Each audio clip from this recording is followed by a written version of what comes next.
Hi, video diary, 3rd of the 8th, 3rd of August. Jesus Christ. 2023. Haven't done a diary for a while. Been reasons for that. It's been quite a busy period. Right, just a really summation of what's happened again.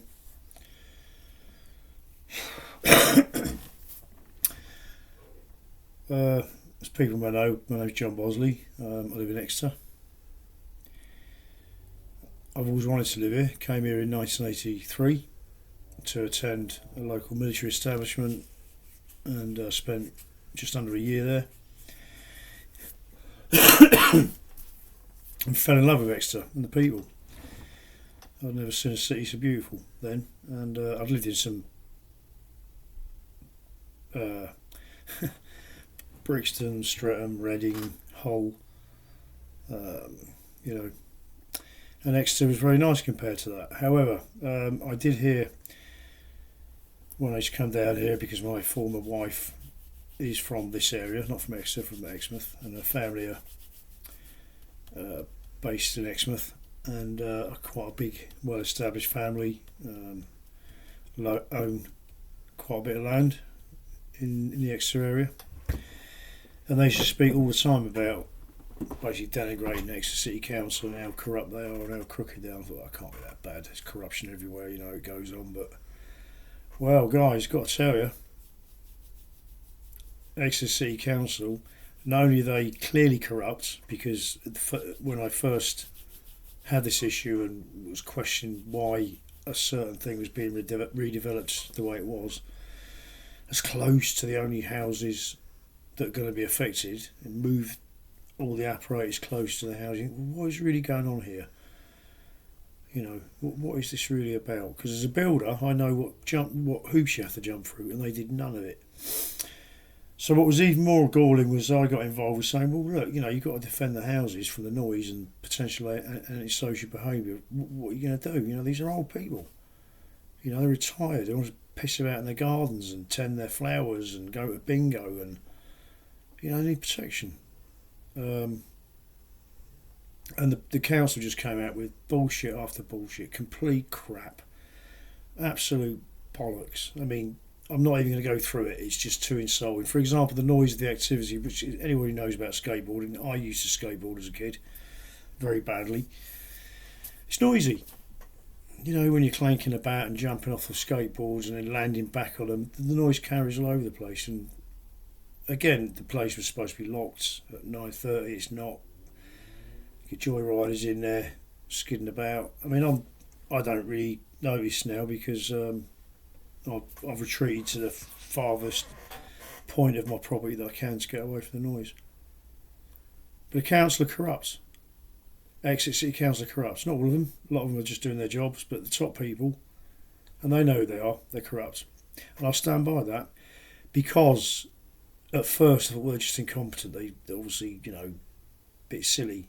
But then things kept getting missed and overlooked and ignored. And I thought, no, this is not incompetent. This is intent. And when you marry it up to the fact that these idiots lost, or were challenged by a citizen of Exeter, an old woman who put her house up for collateral to fight them to stop the apparently it's a historic wood, East Fields. They stopped the council developing that. It's a beautiful little oasis of countryside surrounded by, housing. People go there to chill out. And fair play to them, she beat the council. And that doesn't happen because the council use whatever measures they can, and they manipulate statistics and findings, as they did at Clifton Hill Sports Centre. I have it on reasonably good authority. So that the people of Exeter again lost out. They lost a very popular facility, and guess what? Student accommodation, because that's where the money is, obviously. So my experience of Exeter City Council is shocking. An individual, a senior person in that council, came after me personally, looked me up on LinkedIn, because I called him a slopey-shouldered bastard, because I couldn't believe what he was inflicting on these old people. I said, you're a slopey-shouldered bastard. would you inflict this environment on your own elderly parents? So he took it upon himself to go onto LinkedIn to trace me. At the time, I wasn't doing construction because of the suicide of one of my men at the stadium, the Olympic Stadium in 2015. When I moved down here 2017, I needed a break from it. So an old mate of mine who's an ex-copper who does a bit of taxi driving for a company that does primarily NHS work, taking people to and from cancer treatment and renal dialysis and that. And these people are at end of life, basically, months, maybe a year to live. And then I started taking special needs kids to and from school, and the money was, I couldn't live on the money, I had to use my savings.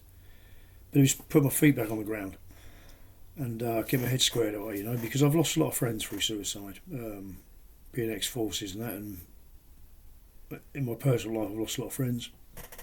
And I felt responsible for not intervening sufficiently to stop the lad committing suicide. I've been trying to talk to him, so it hit me very hard.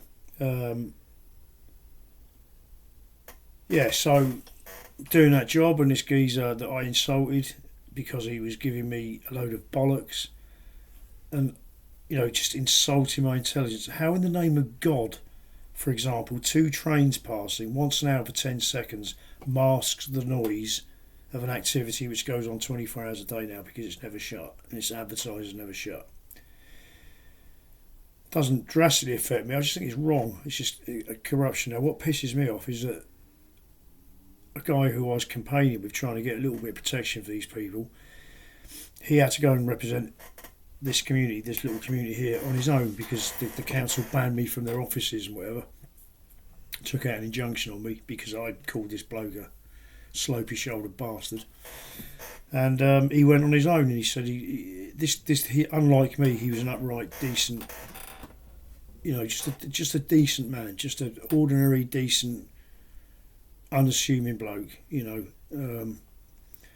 and he went there, and I spoke to him after and said, how did you get on? He said it was humiliating. He said they treated me shockingly, kept interrupting him, rang a bell when he had his 3 minutes, and he was, right, thank you, we'll be in touch, and that was it. The guy said it was a humiliating experience. Anyway, as a result of having his house attacked, as me and him told the council was a likelihood at some point, because kids will be kids, they ignored that. He had his house attacked and his garden attacked with stones and rocks over a 6-week period, and he died of a big massive heart attack about the same time. So are they related? Well, if they weren't, then the last little bit of his life was not very pleasant, because he spent his last period of his life trying desperately to defend some semblance of quality of life for him and his wife in their retirement. She's now alone, without any family, because she was a single, an only child. She's got no kids of her own, so she's now facing retirement alone because the council wouldn't just discounted any input from residents living on top of this facility.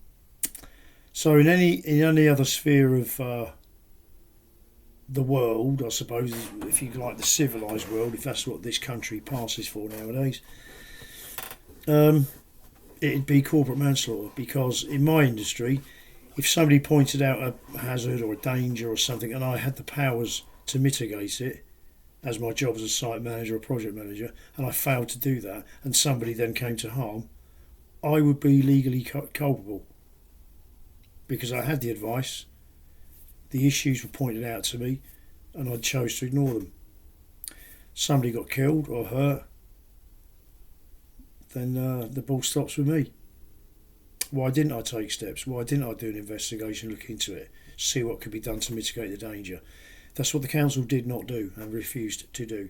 The reason they refused to do that is because the only piece of truth that they put on the document about the redevelopment of that facility, I'm talking about the Arena Skate Park, was where they said that the council would take no responsibility for a decline in, or a drop in house prices or a reduction in house values. That's the only thing, because that's what that was about. Because they lost the other one, East Fields or Eastern Fields, what it was called, they've gone for Plan B. So they want to make this little area by the bridge and between the bridge and Summer Lane, Summer Way, as unappealing a place to live as possible. I mean, the place is plastered with graffiti. Now, I like graffiti if it's done well. You know, it's good, it's colourful, it's great, but it's just crap. Now, who would have thought that you'd get an explosion of graffiti when you open a big skate park? God, no one could have seen that coming, could they? So, if people are asleep and they're busy with kids and work and paying their bills, they haven't got time. Well, I do have time, and I am very angry. I was going to say angered. I got stuck between the two. A person who's becoming a friend of mine and a fellow neighbour who was merely trying to just preserve a way of life. He wasn't objecting to the skate park, and nor was I. Just saying build it properly for the benefit of the kids as well. I mean, young kids who are using it need protection as well from older kids who can be a bit intimidating. Why wouldn't you put a camera up at a place where you're going to attract lots of younger people in gangs, full of testosterone and that as well? And you're putting it right on top of old people. Your intentions are clear, Exeter City Council. It's so obvious. And what is even more galling, apart from the death of my friend, as a result of your indifference towards the plight of these people and me, as well as coming after me, by the way, Mr. Ex-Leader of the Council, you abusing your position for personal vendetta. There was no aspect of issues with the safety. My issue was with you, your organisation. I had letters from the parents of the kids and a lot of gratitude from people. I said that they felt safe with me, that they felt that they were going to get looked after, and I was driving safely and they were going to get to where they were going to go. And parents were telling me that they're glad that they know their kids are safe. Obviously, in these times you do have a female escort if you're taking kids about, which is a good idea. But surprisingly, I loved it. But what a malicious,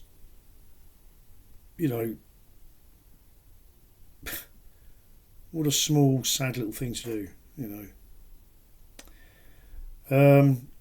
So the battle that I've had with these people, the council, or the top people in the council, has quite easily resulted in several arrests, a period of abject alcohol binge drinking and just getting pissed to forget about it all. Because I bought a camper van, a motorhome last year in the summer, because I was just going to get away, just rent this place out and just abandon it. I've worked all my life for this house, to live in Exeter, to have a nice garden, to live with my dog. I knew me and my wife had split up when she got her inheritance, and I was okay with that. I wasn't prepared for what I found out, but there you go, that's life. Now, something else happened in the summer when I bought the camper van. I also got quite angry. I thought, my friend's dead because of these people. I'm abandoning my home because of these people. It's not because of the skateboarders or rowdy kids. Rowdy kids are rowdy kids. It's life. The skateboarders are skateboarding and clanking about. It's what skateboarding is. But what you do is you design the facility to incorporate allowances for that. You don't allow the noise to carry 200 metres across the whole community at night. You don't abandon people to get abuse in their garden where the gangs of kids are showing off and going past. There's no need. So Exeter City Council are perfectly capable of cameraing up the town centre where people spend money and do commerce, right? But where people live and now feel under threat, and I do to an extent now because I've got a criminal record because of this. If I fart now, I'm in a world of shit. I threw a load of paint and a load of rubbish over the pavement, which was my last arrest in this matter. And it was because me and a couple of other people have written to the council saying, look, you've increased the amount of people going past these old people's houses on a road with one pavement on one side of the road, with commuters, with girls with prams and kids taking them to school, and skateboarders and scooter riders and God knows. It's like Clapham Junction out there, and so I can't see jack shit when I come out my drive. So you get a kid coming down there at full pelt with his earphones on, shouting at his mate behind him. He's going to wrap himself over the car. And I've seen the faces of the old people as they come out and they're shitting themselves. And again, I told the counter officer, look, you got to sort something out. Maybe put some signs up saying, look, beware, old age drivers, or, concealed drive, or take care, or I don't know. Do something. Somebody is going to get hurt. There's no two ways about that. It's only a matter of time. Because there are some speeds on that pavement. And if they're right up against the walls of the drives, you can't nose out without hurting someone. I don't want to hurt anyone. I'm in a car, I'm alright. Or I would have been if I hadn't lost my driving licence for being drunk around my own premises a couple of times, despite going nowhere near a car, because I was freelance and I was taking a couple of weeks off to do the camper van. So I could escape. But in the throes of doing that, I got all bent out of shape. Why am I fucking abandoning a home because a council are corrupt? No, I'm not. Fuck them. So the marker in the sand is the arrest for criminal damage on the pavement. So that's a marker. So when somebody does get hurt, I will ensure that they will be informed that I did that as a protest to bring attention to the fact there is an accident waiting to happen here. It sounds a bit anarchy, guys, but if you're a construction site manager, you're programmed to see danger and to mitigate for it and sort it out, because the safety of the people working for you is your responsibility. And if I see something out there that's an accident waiting to happen, I'm going to do the same. The fact the council have reneged on their responsibility to do it is neither here nor there. Last summer also was the 50th anniversary of the murder of my mum in the Aldershot bombing. Most people won't have heard of it. It was the first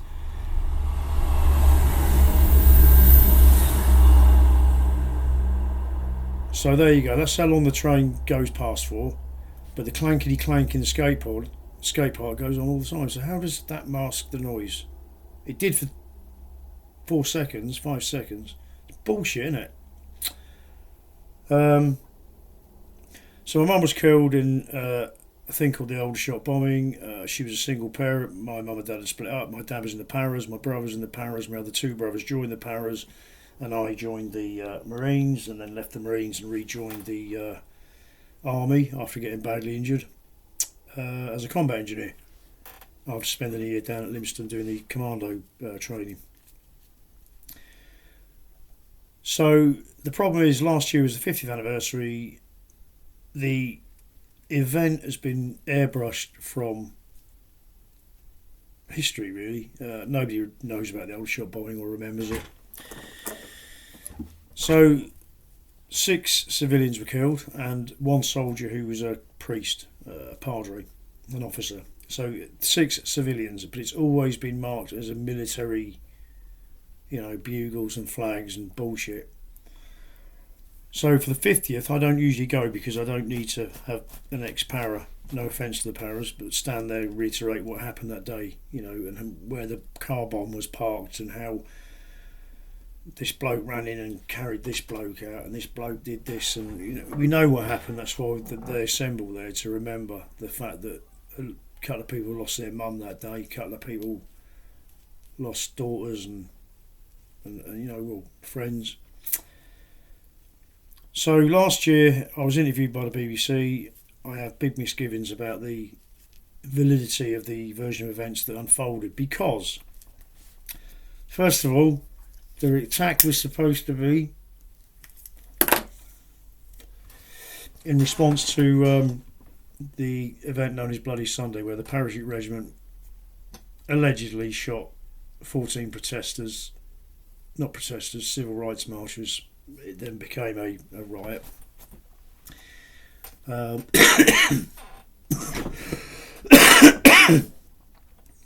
Excuse me.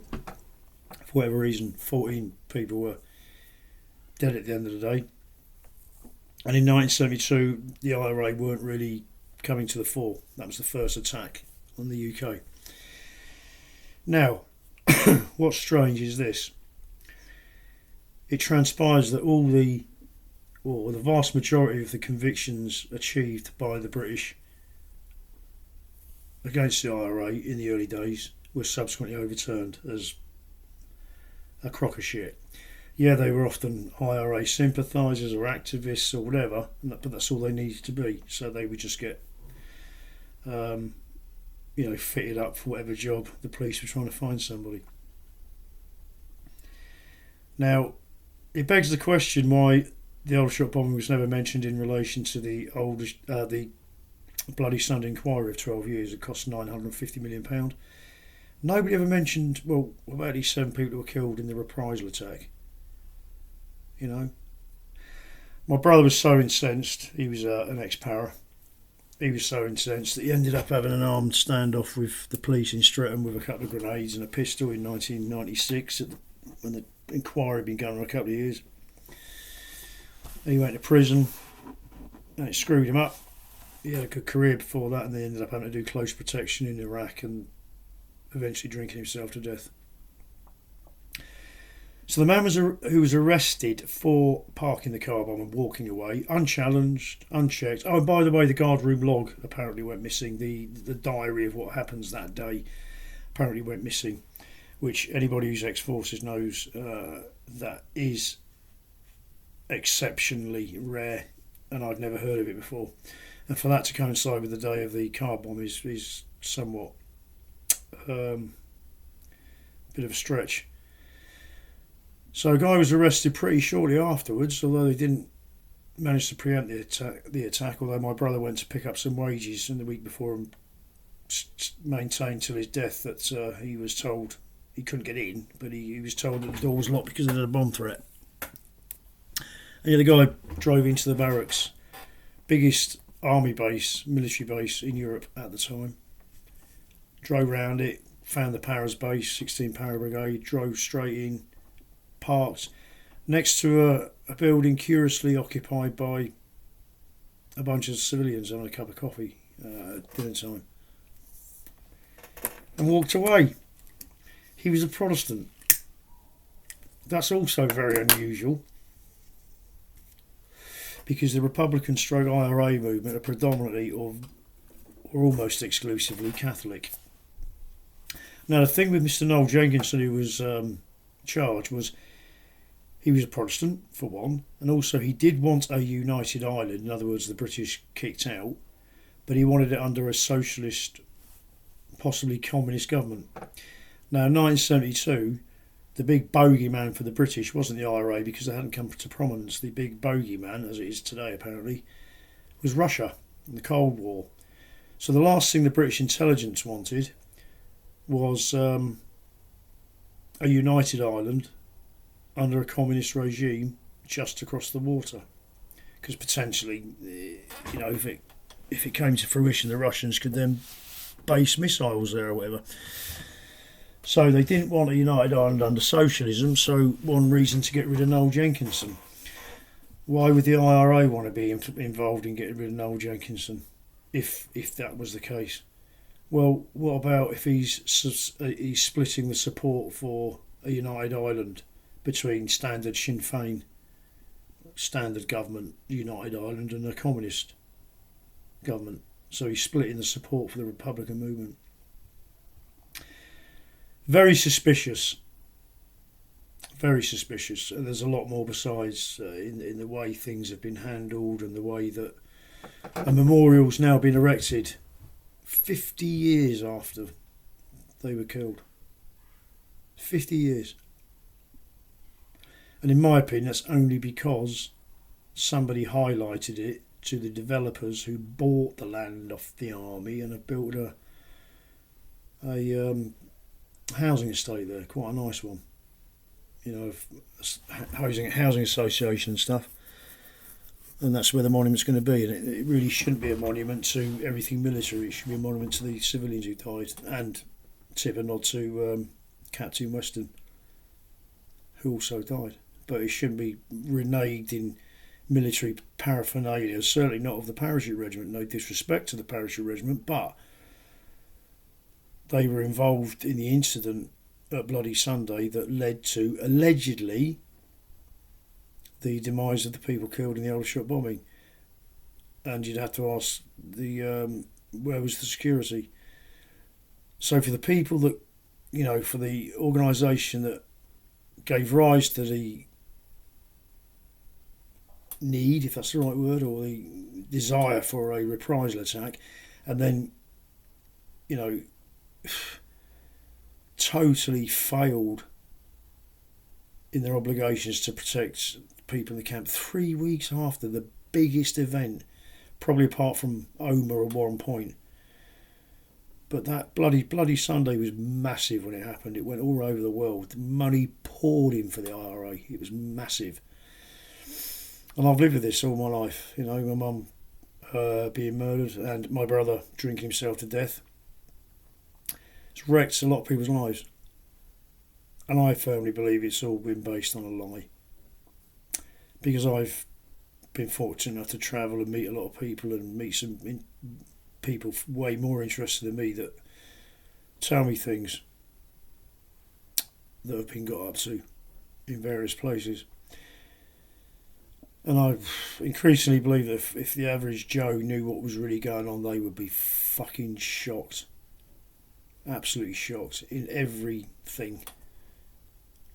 What we've recently been through, we are just being fed complete bullshit from arsehole to breakfast time.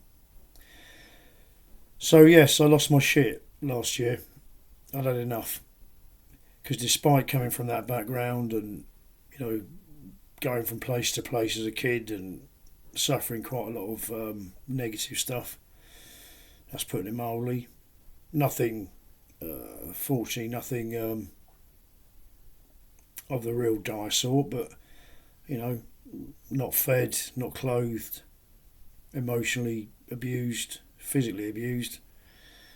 But then again, in them days it wasn't unusual. Lots of kids were having tough times at home. But I was doing so, trying to come to terms with mum getting killed in a car bomb.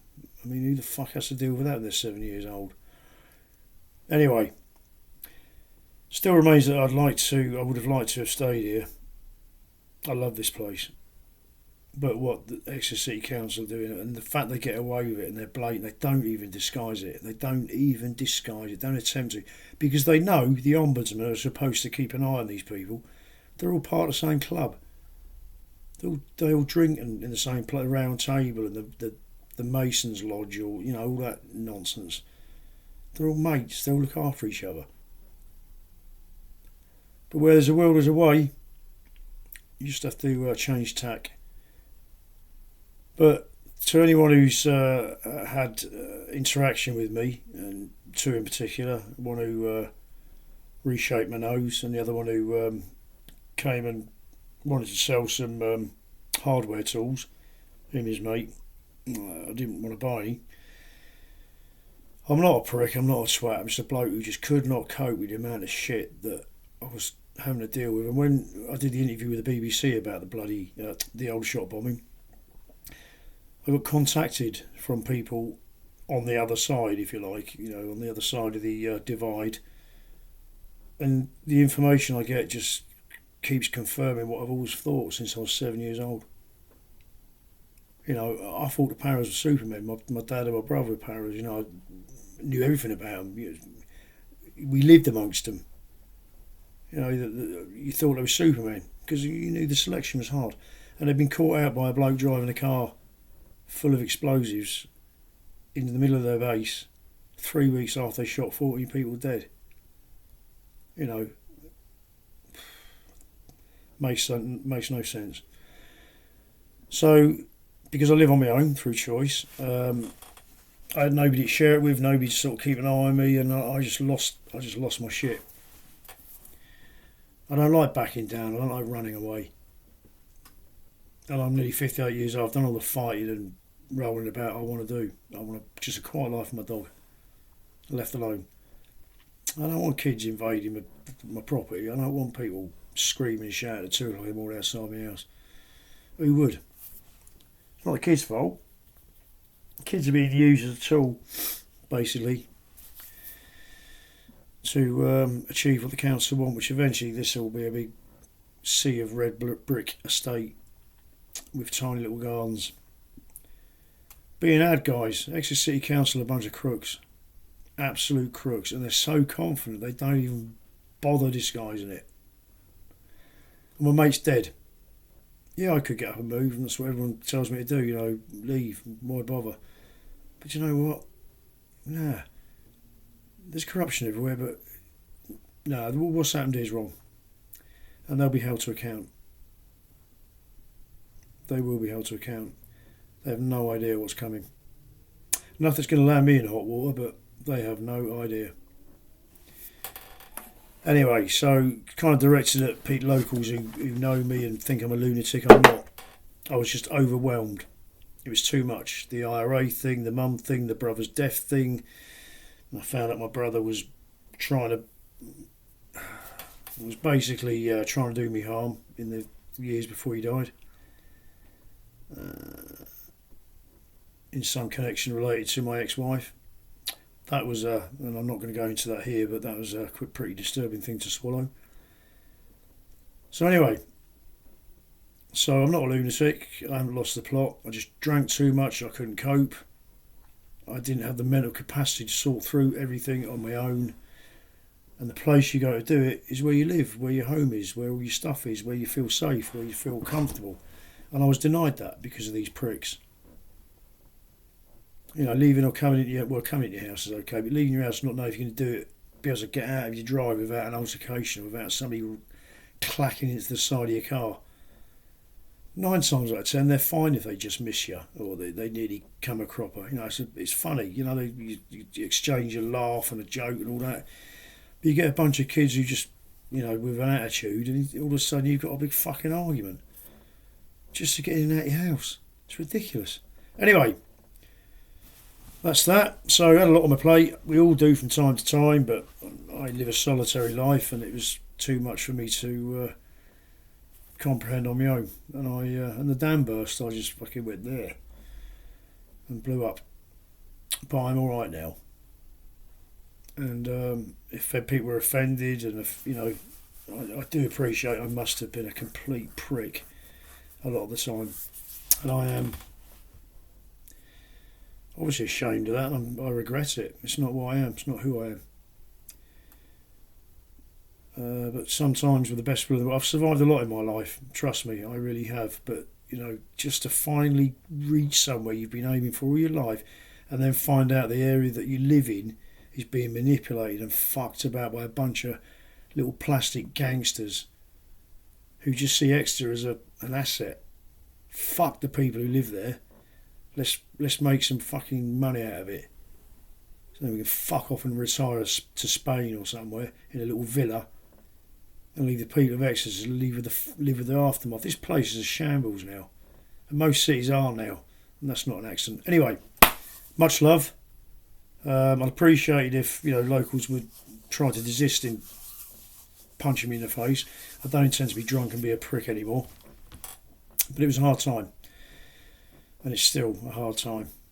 But I'd rather be mates with people than falling out with people. It's not who I am. Anyway, all the best. All the best, guys. And thanks if you have listened to this. Much love, guys. Much love.